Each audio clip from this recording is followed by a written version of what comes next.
ആകുലനാകരുതേ മകനെ, അസ്വസ്ഥനാകരുതേ. ആദിയലായുസിനെ നീട്ടാനാകുമോ നരനുലകിൽ? വിശുദ്ധ മത്തായി 6:27 വിചാരപ്പെടുന്നതിനാൽ തന്റെ നീളത്തോട് ഒരു മുഴം കൂട്ടുവാൻ നിങ്ങളിൽ ആർക്ക് കഴിയും? വിചാരങ്ങളോ ആകുലതകളോ ഇല്ലാതെ മനുഷ്യന് മുന്നോട്ട് പോകാനാകില്ല. ആഹാരം, ദാഹജലം, വസ്ത്രം ആകുലതകൾക്ക് കാരണങ്ങളിൽ പ്രധാനപ്പെട്ടവ ഇവയാണ്. എന്നാൽ പ്രകൃതിയിൽ നിന്ന് 3 ഉദാഹരണങ്ങൾ നൽകിക്കൊണ്ട് വിചാരപ്പെടുന്നതിന്റെ നിഷ്പ്രയോജനത്വം വെളിപ്പെടുത്തുകയാണ് കർത്താവ് ഇവിടെ. ആകാശത്തിലെ പക്ഷികൾ, വയലിലെ താമര, നിലത്തെ പുല്ല് എന്നിവയാണ് ആ ഉദാഹരണങ്ങൾ. ആധിയോ ആകുലതയോ അസ്വസ്ഥതയോ അവയെ അലോസരപ്പെടുത്തുന്നില്ല.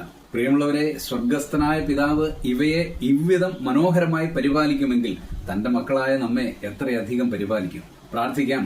പ്രിയ പിതാവേ, ആധിയോ ചിന്താകുലങ്ങളോ ഇല്ലാതെ ജീവിക്കാൻ അടിയങ്ങളെ സഹായിക്കണമേ. ദിനംതോറുമുള്ള ഞങ്ങളുടെ ആവശ്യങ്ങളിൽ അടിയങ്ങളെ കരുതണമേ. യേശു ക്രിസ്തുവിന്റെ ധന്യനാമത്തിൽ തന്നെ, ആമേൻ.